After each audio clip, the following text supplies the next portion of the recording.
ancien ministre délégué au développement et actuel directeur général de WWF France. Merci d'accueillir sur scène pour ouvrir cette journée Pascal Canfin. Bonjour à toutes, bonjour à tous. Je suis ravi d'être avec vous ce matin et qu'on ait 20 minutes pour partager quelques idées. Vous avez devant vous un logo que vous connaissez, qui est le logo du panda. En tout cas, 85% des Français, selon les enquêtes d'opinion, le connaissent, ce panda. J'imagine qu'ici, c'est presque 100%. Le WWF, le Fonds mondial pour la nature, le panda, c'est la première ONG au monde sur la protection de l'environnement.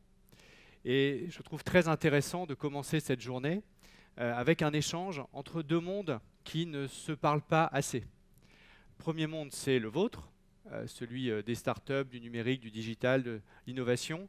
Et le deuxième monde, c'est celui des grandes ONG internationales, quel que soit leur thème. Et moi, je souhaite absolument renforcer les liens entre ces deux mondes, tout simplement parce qu'on a un ADN commun, on a une mission commune, on a une ambition commune. Au fond, c'est d'être des acteurs de la transformation, des acteurs du changement et des acteurs de la mutation dont on vient de parler à l'instant sur les questions d'éducation, de santé, d'alimentation, d'énergie, de transport, tous les sujets du quotidien. Pour commencer ces 20 minutes ensemble, je voudrais faire un petit retour en arrière. Ce retour en arrière va nous amener, si ça fonctionne, va nous amener à Manhattan, en 1900. Première photo, where is the car? Il n'y a que des voitures à cheval. 13 ans plus tard, la même photo de la même 5e avenue à New York, il n'y a plus une seule voiture à cheval, il n'y a que des voitures. 13 ans. Ça veut dire qu'en 13 ans, on peut changer un système de mobilité à très grande échelle. Pas simplement construire une niche, mais changer la totalité du flux de mobilité. 13 ans. Et ce n'est pas aujourd'hui, c'était il y a un peu plus d'un siècle. Ça prouve que c'est possible. Une autre expérience que l'on a vécue récemment fait qu'en 8 ans, on est passé de rien du tout à plusieurs milliards. Évidemment, ce sont les smartphones. On passe de New York au Vatican. C'est l'intronisation du pape. Je ne sais pas si un certain nombre d'entre vous souhaitent aller à Rome ce jour-là. Et vous avez une foule qui est devant la place Saint-Pierre et qui attend la fameuse fumée blanche. En 2005, pas un seul smartphone. En 2013, que des écrans. Ça montre évidemment le déploiement de la technologie, ça montre aussi le changement du rapport à l'événement, où on n'est plus simplement passif, en train d'assister à un événement extérieur, mais on est acteur de la transmission et de la perception, de l'interprétation de cet événement. Donc ça change tout en 8 ans. Et pourquoi on insiste beaucoup au WWF, et vous aussi dans votre parcours entrepreneurial notamment, pourquoi on insiste beaucoup sur la question de la mutation, de la rupture, de la disruption, du changement? C'est parce que dans les combats qui sont les nôtres, nous sommes engagés dans une course contre la montre. Et je ne vais prendre qu'un combat, qui est celui du dérèglement climatique et de la lutte contre le changement climatique. Ce graphique montre l'évolution du climat entre 1850 et aujourd'hui. Et vous avez une courbe qui part de la température moyenne de la planète en 1850, ce qu'on appelle l'ère pré-industrielle, et qui grossit, qui grossit, qui grossit, qui grossit, sont les températures moyennes de la planète, et qui arrive tout près des fameux 1,5 degrés, et un peu moins près, mais bientôt près des 2 degrés de réchauffement. Nous avons aujourd'hui 1 degré de réchauffement par rapport à l'ère pré-industrielle. Ça veut dire qu'il nous reste quelques décennies si nous voulons éviter le pire de la catastrophe climatique, et nous en voyons déjà un certain nombre d'échos et d'indicateurs. Si nous voulons éviter le pire, nous avons quelques années pour agir. C'est pour ça qu'on est engagé dans une course contre la montre, et c'est pour ça que la technologie est absolument décisive. Absolument décisive, parce que si nous ne faisons pas ces ruptures technologiques, comme nous avons été capables de le faire dans le passé, eh bien, nous irons dans le mur du dérèglement climatique. Et donc nous avons une responsabilité commune face à ce défi. Et c'est pour ça que je suis là aujourd'hui. Et c'est pour ça que lorsque Madinas sélectionne les startups à suivre en 2017, ce que j'ai regardé avant de venir, la moitié de ces startups sont sur des sujets liés à la question de la transition dans son ensemble. L'énergie, la mobilité, l'alimentation, la santé, le bien-être. Donc c'est un enjeu sociétal, c'est un enjeu environnemental et c'est aussi évidemment un enjeu entrepreneurial. La technologie, il y a deux façons de l'aborder. Son rôle transformationnel, c'est comme ça qu'on l'aborde nous au WWF. Mais on l'aborde aussi, bien évidemment, par rapport à son impact qui peut être négatif pour la planète, en étant consommatrice de terres rares, en étant émettrice de CO2. Et donc, il ne faut pas être naïf, mais il faut être réaliste et il faut être ambitieux. Simplement quelques chiffres que vous avez sous les yeux, qui sont issus d'études d'un partenaire du WWF qui s'appelle Green IT. Quelques chiffres, par exemple, le visionnage de vidéos sur YouTube, ça représenterait 1,2% de la consommation électrique mondiale. Un chiffre qui établit la totalité des émissions de CO2 liées à notre consommation et à notre production de tout ce qui est nécessaire pour faire fonctionner l'Internet, les smartphones, etc., c'est l'équivalent des émissions de l'aviation mondiale. 3% des émissions de CO2. Donc on n'est pas sur quelque chose d'anecdotique, mais il faut travailler sur la réduction de la consommation électrique des data centers, par exemple. Mais nous, on préfère mettre l'accent sur le potentiel transformationnel de cette technologie. Diminuer ses émissions, mais surtout apporter des solutions dont on a besoin.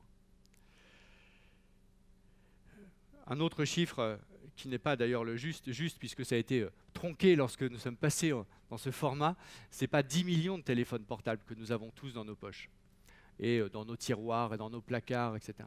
C'est 100 millions. 100 millions de téléphones portables inutilisés, que nous n'avons pas recyclés, que nous n'avons pas remis dans le circuit pour faire une économie circulaire. Et dans ces 100 millions, c'est une vraie mine, une mine tas de terres rares, une mine d'or, une mine de matériaux dont on va avoir infiniment besoin aujourd'hui et encore plus demain. Donc autant d'impacts que l'on peut réduire. Mais l'enjeu, encore une fois, c'est le potentiel transformationnel. Premier potentiel transformationnel, je prends l'exemple du WWF, c'est l'alerte. Pour une grande ONG comme la nôtre, évidemment, aujourd'hui nous avons une communauté sur Facebook de 400 000 personnes, sur Twitter de 300 000 personnes, ce qui fait au total entre 700 et 800 000 supporters sur les réseaux sociaux. Et nous sommes capables de toucher, c'est ce qu'on a fait cet été, le 8 août précisément, 9 millions de personnes sur un seul tweet disant à partir d'aujourd'hui, à partir du 8 août 2016, nous vivons à crédit sur les ressources de la planète. Donc pour une ONG, évidemment, être capable de toucher gratuitement quasiment 9 millions de personnes, c'est une fonction de prise de conscience et une fonction d'alerte tout à fait nouvelle grâce aux réseaux sociaux. Le deuxième élément, bien évidemment, c'est ce que la data a rendu possible. C'est le pouvoir de la data. Et là, vous êtes au cœur du système, au cœur de l'écosystème, puisque moi j'aime bien cette expression, l'écosystème, puisque vous vivez dedans. On parle toujours d'écosystème dans les nouvelles technologies, dans le numérique, et c'est un mot qui provient de la nature, l'écosystème naturel. Et donc ce qui compte, c'est que justement on constitue ensemble un nouvel écosystème qui part d'histoires très différentes, mais qui a vocation à se rejoindre pour utiliser le pouvoir de la data. Et là j'ai donné quelques exemples, mais il y en aurait des centaines, sur la lutte contre le gaspillage alimentaire, sur le covoiturage, sur l'autopartage, sur la captation des données sur la qualité de l'air, sur les émissions de CO2, ou pour encore protéger les espèces avec des drones et des nouveaux capteurs pour réduire drastiquement les coûts de protection contre le braconnage des rhinocéros, des éléphants ou des tigres. Des exemples qui sont extrêmement variés, mais qui montrent que le pouvoir de la data, qui était simplement inexistant il y a 5 ans peut-être, est en train progressivement de couvrir l'ensemble des champs sur lesquels une ONG comme le WWF agit. Au fond, la question qui nous est posée, au-delà de l'aspect entrepreneurial qui est le vôtre, et au-delà de l'aspect transformationnel qui est le nôtre, c'est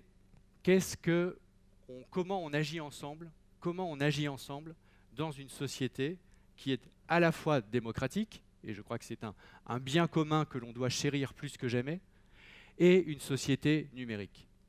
Une société numérique, ça ne veut pas dire qu'il y a un secteur numérique. Ça veut dire que l'ensemble des rapports sociaux est progressivement transformé par le numérique. C'est vrai dans des secteurs économiques, c'est vrai de la façon dont on échange, c'est vrai évidemment pour les nouvelles générations qui ont des modes de sociabilisation, les modes de socialité très différents de ce qu'on a connu dans le passé. Donc c'est vraiment une société numérique. Et comment on agit ensemble dans ce nouveau contexte? Comment on pense la démocratie dans ce nouveau contexte? La démocratie, c'est d'abord ça. Et on a pris ces deux photos parce que finalement, la différence entre l'Assemblée nationale en France, c'est vrai partout dans le monde, démocratique en tout cas, 1936, aujourd'hui, quelle est la différence? Au fond, c'est la couleur.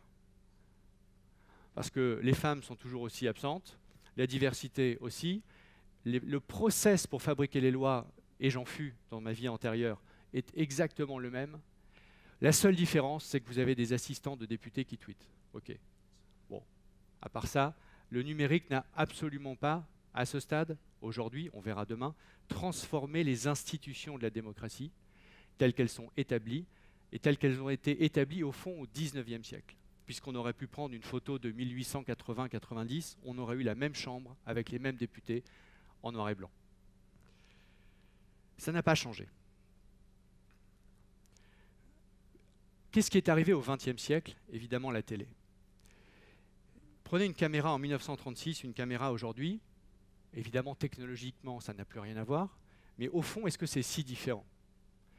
C'est une personne qui pose un regard, qui choisit son angle, qui choisit son cadre et qui vous l'impose. Et vous voyez le monde à travers ce média qui a décidé de vous montrer quelque chose plutôt qu'autre chose, qui a décidé de le montrer sous une telle facette plutôt que sous une autre facette. Aucun pouvoir de contrôle, de transparence, de transformation de la façon dont cette caméra vous interprète la réalité. Et cette caméra, elle a permis la mondialisation culturelle. Toutes les ONG, grandes ONG, le WWF, mais toutes les autres, sont nées dans les années 60-70. Pourquoi? Parce que c'est la mondialisation culturelle avec la télévision. La télé se répand partout dans les foyers, et donc on peut voir en direct, ou quasi direct, un événement à l'autre bout du monde. Ça crée une conscience mondiale, ça crée une émotion mondiale, ça crée des structures mondiales qui répondent à cette émotion, et notamment les ONG. Et c'est un élément évidemment très important de nos sociétés démocratiques, ce qu'on appelle les sociétés civiles organisées, les grandes ONG internationales, qui font vivre le débat démocratique, qui vont mener des enquêtes, qui vont dénoncer, qui vont alerter, qui vont travailler avec les entreprises, avec les pouvoirs publics, qui vont faire du plaidoyer. Tout ce que vous connaissez, même si vous n'êtes pas dans ce monde, vous savez bien ce à quoi servent les grandes ONG dans le monde démocratique. C'est lié à la télévision, mais au fond, maintenant, on a un peu épuisé ce modèle. Et la question qui nous est posée, c'est qu'est-ce qu'on fait dans une société démocratique, numérique, pour aller au-delà, pour inventer l'action collective du XXIe siècle? Comment on invente ensemble l'action collective du XXIe siècle dans une société numérique? Ça, c'est vraiment, pour moi, une question absolument décisive, qui est celle que je me pose tous les jours et qui m'a conduit, avec les équipes du WWF France et demain dans le monde entier, à proposer un projet, lever des fonds pour ce projet. Nous avons fini la levée de fonds. C'est quelque chose qui vous est familier. On a aussi créé notre propre start-up interne, en quelque sorte, pour faire ce que, à ce stade, nous appelons le crowd acting. Vous connaissez le crowdsourcing, vous connaissez le crowdfunding. L'idée, c'est de dire agir ensemble, et c'est le crowd acting. Et qu'est-ce qui manque aujourd'hui? Qu'est-ce qui manque pour transformer profondément notre façon d'agir ensemble dans une société numérique? Je pense qu'au fond, on n'a pas encore créé, sur les sujets qui sont les nôtres en tout cas, l'alimentation, la mobilité, l'énergie, les vacances, toute forme de consommation, tout ce qui permet de consommer plus vert, d'avoir des comportements plus vertueux, d'avoir des comportements meilleurs pour sa santé. On voit bien tout ce que ça peut recouvrir. On n'a pas créé l'infrastructure qui permet de tirer le maximum de toutes les innovations qui sont là ou qui vont arriver demain et dont vous êtes en partie à l'origine, mais qui aujourd'hui ne font pas encore système. Au sens où, quand on se dit, bien, je vais m'engager moi-même dans une démarche de transformation, donc réduire mes émissions de CO2, manger moins de viande, aller en vacances de manière plus solidaire, prendre moins voiture et plus mon vélo, faire mes fameux 8000 pas par jour, etc., etc., par plein d'exemples multiples en tête. Mais il n'y a pas l'écosystème qui permet de créer la communauté. Or, je suis absolument persuadé, et quand on regarde l'histoire du changement, c'est comme ça, il faut créer cette communauté qui n'a pas besoin d'être majoritaire, mais qui est fondamentale pour faire ce récit collectif qui fait que tout d'un coup, on agit ensemble. Peut-être certains d'entre vous sont allés voir le film Demain, le documentaire Demain, de Cyril Dion et Mélanie Laurent. Je ne vais pas faire un vote, allez, quand même. Est-ce qu'au moins quelqu'un est allé le voir? Allez, quand même, dans cette salle, allez, 15%. Imaginez 15% des Français, ça fait beaucoup. Donc vous êtes surreprésentés. Il y a 1,5 million de personnes qui sont allées voir ce documentaire. Et le succès de ce documentaire, qui par ailleurs est formidable, c'est aussi que tout d'un coup, l'histoire, c'était, mais il y a 800 000, puis il y a 900 000, puis il y a 1 million, puis il y a 1,2 million, puis 1 million, et ça crée une communauté des gens qui sont allés voir le documentaire Demain et qui ont été marqués par ce film. Sauf que cette communauté, elle ne peut pas agir ensemble aujourd'hui. Vers qui se tourne-t-elle pour dire, OK, maintenant qu'on a vécu quelque chose ensemble en commun, à des moments séparés, mais on l'a vécu, ça nous lie, et puis il ne se passe plus rien. Et donc, ce qu'on veut faire, avec l'aura, avec la connaissance, la notoriété du Panda et du WWF, c'est de créer cette communauté d'action qui va nous permettre de créer cette communauté de manière horizontale. J'insiste sur ce dernier mot d'horizontalité. Pourquoi? Parce que quand on reprend l'Assemblée nationale, forme démocratique par excellence, quand on reprend la caméra de télé, forme médiatique par excellence, on est dans une logique de verticalité. Il y a quelqu'un qui va décider pour les autres et qui va décider pour moi. Et c'est nécessaire dans une vie démocratique, évidemment.